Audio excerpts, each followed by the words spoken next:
Hey guys, Rick Dunham here with Holy Moly Outdoors. Today we're inside again as it is that time of the year where the rain doesn't stop.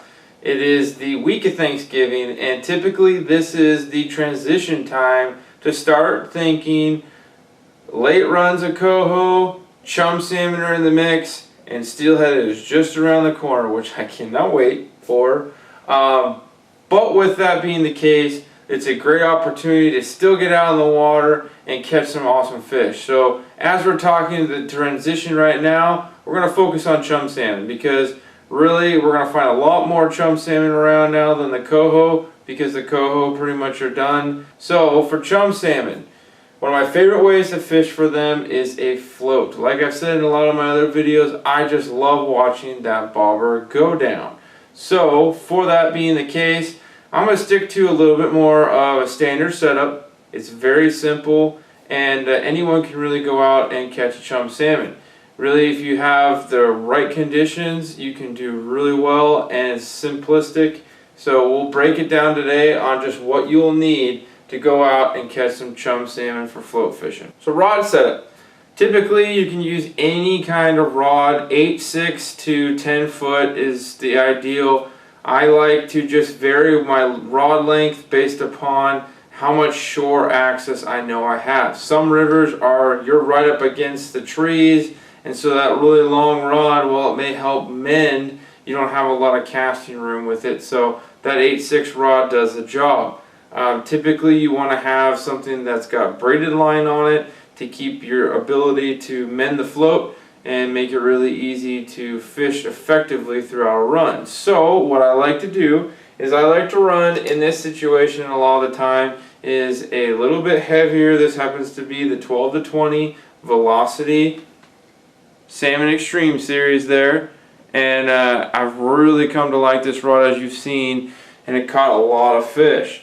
But typically what we got going on here is just a this happens to be the 2500 size Cabela's Pro Guide reel. It's spooled up with 30-pound Power Pro braid, and then we're running the braid straight down to the float. And what you'll see there is you got a little Dacron bobber stop, a small 4mm bead, I believe that's a size 8 corky, and then a 3/4 ounce clear drift big water, another bobber stop there, and then we got a 3/8 ounce inline weight. I run then 15-pound test. Doesn't have to be fluorocarbon, you can if you want to, but I run 15-pound on my leader, about 3 feet, 2.5 feet to my jig. And typically what you're going to see for me is I like running the 16th ounce jigs if the conditions are normal to lower. If we have a little bit higher water, I'll run 8th ounce jigs.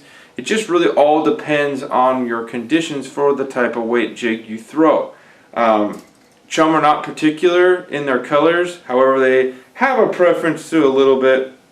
You'll catch them on purples, the pinks, the chartreuse. Those happen to be generally the three main ones, but if you present a good jig through a hole that has chums in it, they're aggressive and they're going to hit. So pulled off a couple jigs here just to show you guys some different patterns that work really well. When you look on this, you can see a lot of bright color options, and then I have some that are more on the darker side.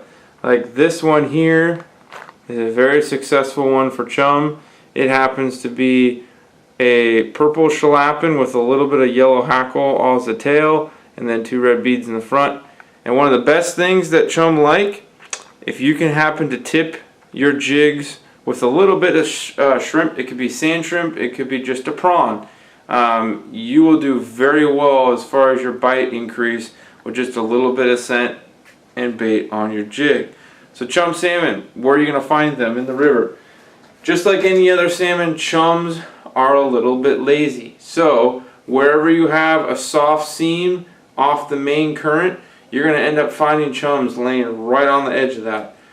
They will vary in their depth. You'll see them roll, which helps you give them away to where they're hiding at.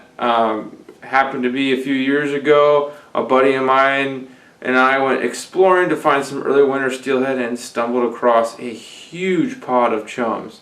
And so you guys never know where you're going to find them. It looked like a really fishy run, but we had a lot of success. And all it was just a 16th ounce jig and a little bit of shrimp, and it was game on. So what I would recommend for chum salmon is you guys bring your kids. Chums are so much fun, and when you hook into a monster, nothing's better than seeing a little kid being able to reel that thing in. So transition time now, like I said, it's about that time for steelhead, but really chums are right in their peak of the run, so it's an awesome opportunity to get out and go target them at the peak. Make sure though, check your regs, as some rivers do have closures on the chums and you cannot specifically target them, so just keep that in mind.